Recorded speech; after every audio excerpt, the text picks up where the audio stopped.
Assalamualaikum warahmatullahi wabarakatuh. Perkenalkan, saya Danik Ramadhani, NIM 11200053, kelas HKI B. Di sini saya akan menjelaskan mengenai sejarah peradilan Islam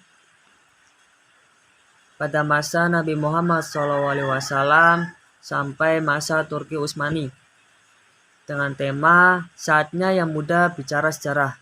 Ya benar, sesuai dengan tema kita sebagai anak muda, apalagi kita anak hukum, harus mengetahui sejarah peradilan Islam yang terdahulu. Nah, langsung saja pada materi yang pertama, yaitu peradilan pada masa Nabi Muhammad SAW. Awal mula peradilan di masa Nabi Muhammad itu bermula setelah Nabi Muhammad SAW diangkat menjadi Rasul. Mulailah beliau menyampaikan risalah dakwahnya kepada penduduk kota Mekah, terutama mengenai masalah akidah. Kurang lebih 13 tahun beliau menyampaikan risalah mengenai akidah. Kemudian Rasulullah SAW pun diperintahkan oleh Allah untuk melanjutkan risalah dakwahnya di kota Madinah. Rasulullah SAW diangkat menjadi pemimpin oleh masyarakat Madinah, baik itu umat Islam maupun non-Islam. Nabi Muhammad SAW adalah satu-satunya segala sumber hukum dan tata aturan dalam masyarakat di sekitar kota Madinah, sehingga Rasulullah SAW memberi fatwa dalam menyelesaikan persengketaan, menjawab pertanyaan-pertanyaan dengan sumber salah satu ayat Al-Quran yang diwahyukan oleh Allah Subhanahu wa Ta'ala, dan kadang-kadang beliau beristihad yang bersandar dalam ilham Allah Subhanahu wa Ta'ala, sehingga pada masyarakat tidak berani melakukan istihad sendiri karena sudah ada Rasulullah SAW yang sumber segala hukum pada diri beliau, sehingga mereka pun bertanya kepada Rasulullah. Nah, itu saja dalam materi pertama. Terus yang materi kedua masih bersangkutan dengan Nabi Muhammad. Yang pertama itu kan berarti materi yang kedua Khulafaur Rasyidin. Nah, Khulafaur Rasyidin ini yang berarti pemimpin setelah sepeninggal Nabi Muhammad SAW wafat. Khulafaur Rasyidin pun diartikan menjadi dua. Yang pertama Al-Khulafa, arti jamak dari khalifah, yaitu pengganti.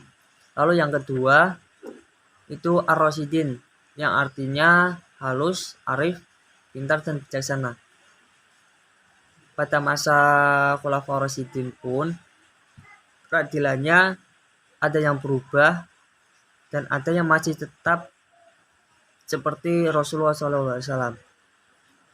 Dalam Khulafaur Rasyidin pun ada 4 khalifah. Yang pertama Abu Bakar As-Siddiq, yang kedua Umar bin Khattab, yang ketiga Utsman bin Affan, yang keempat yaitu Ali bin Abi Thalib.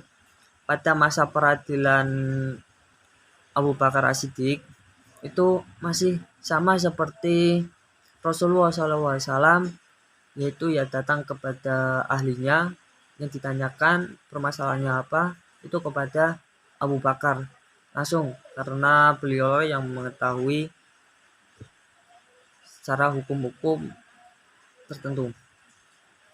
Nah, kenapa Abu Bakar itu tidak bisa ya tidak bisa memperbarui peradilan-peradilannya dikarenakan beliau harus mengurusi atau memperangi kaum muslimin yang murtad sepeninggal Rasulullah SAW itu wafat. Lalu yang kedua, peradilan pada masa Umar bin Khattab. Nah, pada masa Umar bin Khattab ini banyak terjadi kemajuan yang sangat pesat sehingga Umar pun membentuk atau bangkitlah seorang qadhi atau hukum yang menangani perkara-perkara tertentu, sehingga bukan hanya Umar bin Khattab saja yang menyelesaikan masalah perkara-perkara persengketaan, tetapi ada qadhi-qadhi yang membantu dalam penyelesaian perkara tersebut. Nah, peradilan yang ketiga yaitu peradilan Utsman bin Affan. Utsman bin Affan pun masih sama seperti Umar bin Khattab.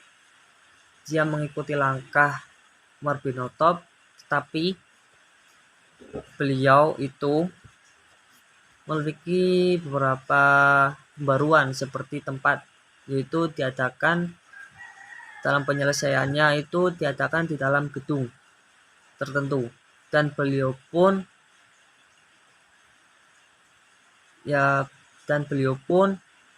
memiliki beberapa singkatan atau memiliki beberapa yang menyandarkan keputusannya pada Al-Quran.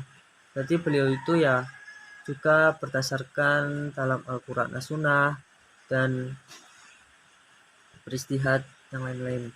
Dan jika tidak ditemukan dalam Al-Quran dan As-Sunnah, beliau bermusyawarah kepada sahabat-sahabatnya dalam menentukan atau memutuskan hukum tersebut. Nah, yang terakhir yaitu Ali bin Abi Thalib.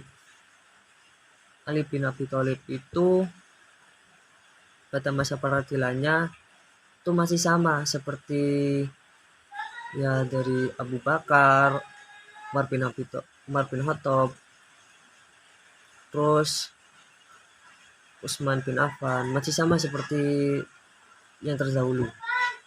Tetapi beliau pun juga memiliki beberapa kemajuan, yaitu beliau masih saja menyampaikan pesan kepada qadhi-qadhi agar melakukan keputusan yang adil dan bijaksana dan lembut terhadap masyarakat.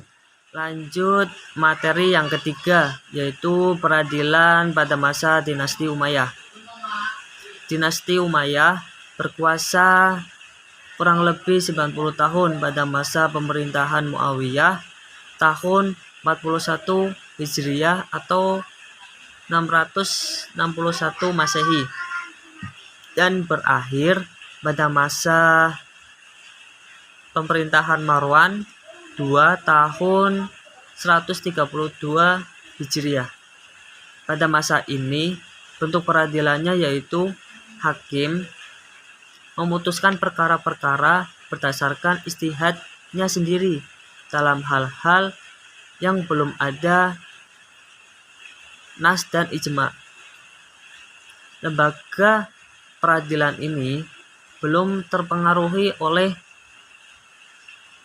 penguasa dikarenakan hakim memiliki hak otonom yang sempurna, sehingga tidak ada penguasa-penguasa yang berani ikut campur dalam melakukan hukum.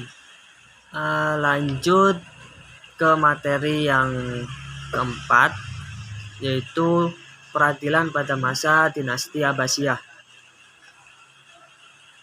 Dinasti Abbasiyah berkembang pesat dan menjadikan dunia Islam menjadi pusat pengetahuan dengan menerjemahkan dan melanjutkan keilmuan Yunani dan Persia dinasti Abbasiyah bukan hanya sekedar pergantian dinasti, melainkan juga pergantian struktur sosial dan ideologi.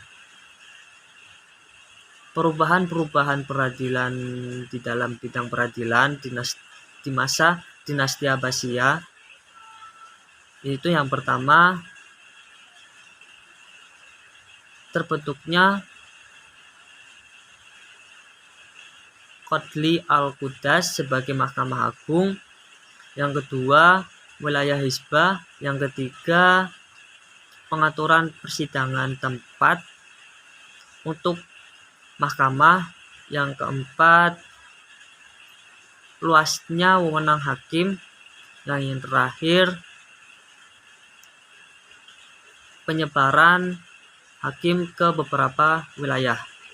Nah, itu beberapa bentuk bidang peradilan dalam masa dinasti Abbasiyah. Nah, dan yang terakhir, materi peradilan pada masa Turki Utsmani. Turki Utsmani adalah salah satu kerajaan yang paling lama bertahan dan paling luas dalam ekspansi kekuasaannya. Turki Utsmani memiliki dua kewenangan dalam peradilan, yaitu yang pertama Al-Qadhi dan As-Sultan. Yang pertama Al-Qadhi. Al-Qadhi adalah kewenangan hukum atau peradilan Islam yang bersumber dari nas dan ijma. Lalu yang kedua Sut'ah. Sut'ah yang berarti kewenangan hukum peradilan yang bukan dari Islam. Contohnya seperti ini. Berarti hukum-hukum yang sudah ada di beberapa wilayah tersebut itu dijadikan hukum, seperti hukum adat. Nah, mungkin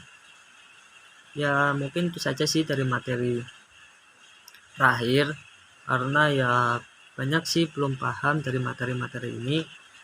Jika ada beberapa kata-kata atau penyampaian yang kurang tepat atau salah, saya sendiri mohon maaf sebesar-besarnya, karena saya sendiri juga masih belajar dalam sejarah peradilan Islam. Jadi ya banyak hal-hal yang belum saya ketahui dan banyak hal-hal yang belum saya pahami. Mungkin sekiranya itu saja, kurang lebihnya mohon maaf. Billahi taufik wal hidayah. Wassalamualaikum warahmatullahi wabarakatuh.